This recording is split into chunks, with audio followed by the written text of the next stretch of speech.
the time I was 4 years old, really up until I was a junior in high school. There was a short year and a half where in sixth grade I wanted to spend time with my dad, really craved that attention and time with him.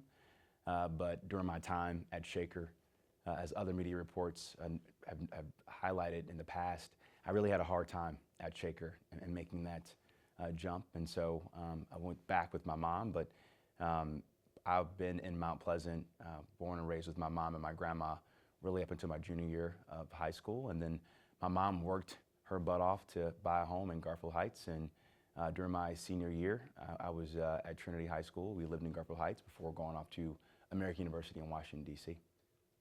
Well, you know, I wanted to explore a career in law. It always piqued my interest. You know, before going to grad school, I'd spent 5 years in strategy consulting, government, and financial services. And so I really got a front row seat at how all of these sectors of the economy worked.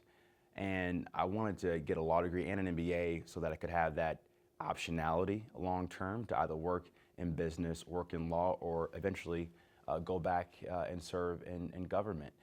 And I clerked for Squire Patton Boggs after my first year of law school. It was a phenomenal experience. I learned a ton, but I also realized I did not want to practice big law. And so I was fortunate to get a call from one of my close mentors and someone that I consider family, the chairman and CEO of Gallup, who brought me back to Gallup as a senior advisor and eventually head of the global cities consulting practice at Gallup, because he knew about my passion for cities and he wanted me to really help Gallup nationally think about how to use Gallup's research expertise to help cities better use data to improve their respective cities across the country. It was really full time while I was finishing up my JD MBA at Case. And you know, I spent my time working directly with mayors, like the mayor of Tulsa, G.T. Bynum, and you know, many mayors at this time were really struggling with how do we better have data to understand the lived experiences of residents. And so with Mayor Bynum in Tulsa, we created a brand new tool called the City Voice Index, which is a new way of measuring the quality of life in cities like Tulsa, Cleveland, et cetera. And with that tool, Mayor Bynum led an initiative to pass a bond infrastructure package to bring more dollars to the city of Tulsa. They also used that research to inform how they would apply and deploy their COVID relief money during the pandemic. And it was such a great success that they're in that second iteration of that program as we speak right now. I also spent some time working on a pro bono project with the U.S. Conference of Mayors, advising nearly a dozen mayors there on how to better deploy a racial equity framework and lens in terms of how cities started to deploy smart cities technology across the country. And then right here in our hometown, I was hired by the Cleveland Foundation to really help their leadership team and their board really do a better job through Gallup, really do a better job of engaging with their grantees, their board, and other key community stakeholders to really make sure that the Cleveland Foundation achieved its mission as one of the largest community foundations in the country. KGB, it's not the Soviet. Yeah, no, it's not. That was a short time, 2013 to 14. Actually, 2 years. 2 years. 2012, 2014. Yep. Just basic, consulting, what do they do? Yeah, so they are a $500 million portfolio company. At the time, they were the third largest daily deals company in the country after Groupon and Living Social. They also had a boutique financial services company in Europe that I helped with, as well as one of the largest directory assistance companies in the world. So back in the day when you would call, the information line, it was their call centers that we would manage and operate. And for me, that was really a crash course in corporate strategy, financial markets, and market research and analysis. And I was hired by their CEO to really help the firm identify their corporate strategy.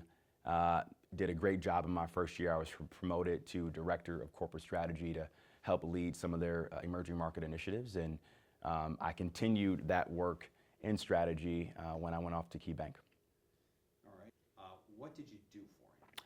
Well, I was hired by the county executive to help lead the county's education youth development and economic development portfolio. On the education side, I worked with key stakeholders like then Eric Gordon, who was the newly appointed CEO of CMSD, and folks like the Cleveland Foundation and the Gun Foundation to really build the foundation for the Higher Education Compact, which really led to the work that we're seeing right now with Say Yes to Education. I also started the Public Policy Fellowship Program at the county, which allowed over 70 young people from local and national undergraduate and graduate schools across the country to work in county government. I also started the Next Generation Council at county government to get young people involved in county government, because at that time, Mark, as you know, we were really struggling with how do we attract and retain young people throughout Greater Cleveland.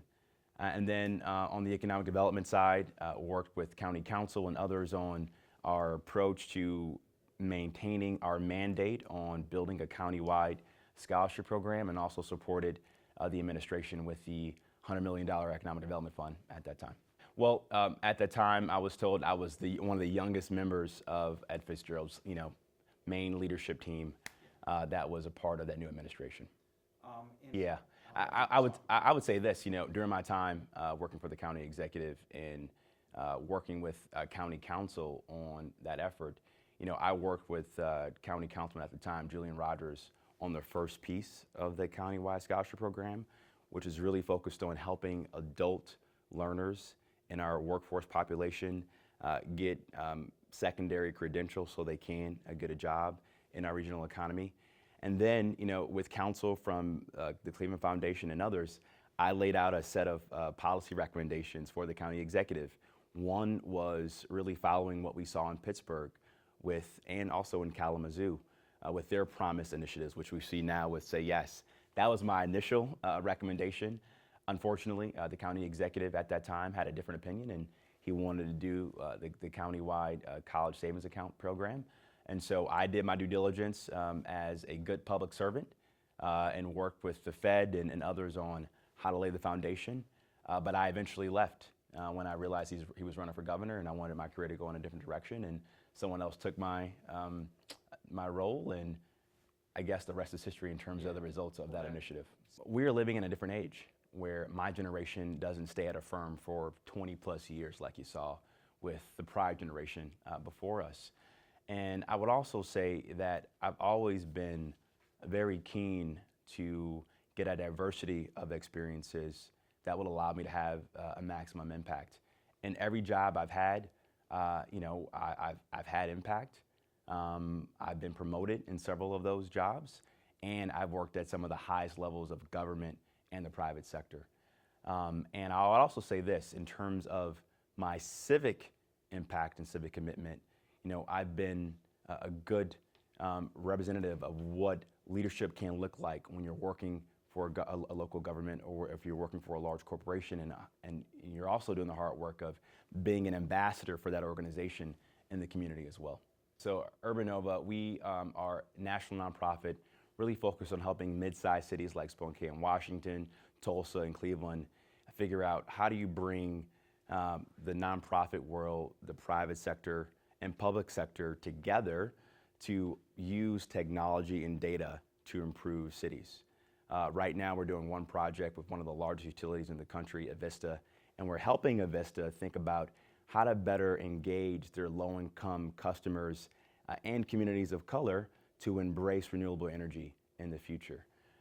We also have done a lot of work with the city of Spokane right now in the East Central neighborhood, where we're building a smart park that's going to offer Wi-Fi for residents. It's going to offer programming around digital equity and the digital divide, and also offer the ability to really hone in on more inclusive economic development. Because what you see in many of these cities is that there's a silo between what technology people want to do and what local government wants to do. We're trying to close that divide and bring those sectors together to make cities more equitable and resilient, with technology being the foundation to do that in the future. We've been helping Digital C think through how to better measure digital equity and the digital divide at the neighborhood level, because it's one thing to connect a family to high-speed broadband, but what does it mean in terms of access to a good job? What does it mean in terms of access to healthcare services as folks start to deploy telehealth, and so we're trying to help them think through how to address those pain points. Your ability. Well, I think we should make sure we deploy a rigorous fact-checking on what we saw in that mailer, because according to our analysis, I only missed 10 meetings over the course of nearly 3 years of being on that board. At the time I was on the board of RTA, again, I was heading up a business at Gallup, which required extensive travel. And then I joined Key Bank in 2019, and I was required to be present at certain bank meetings as well.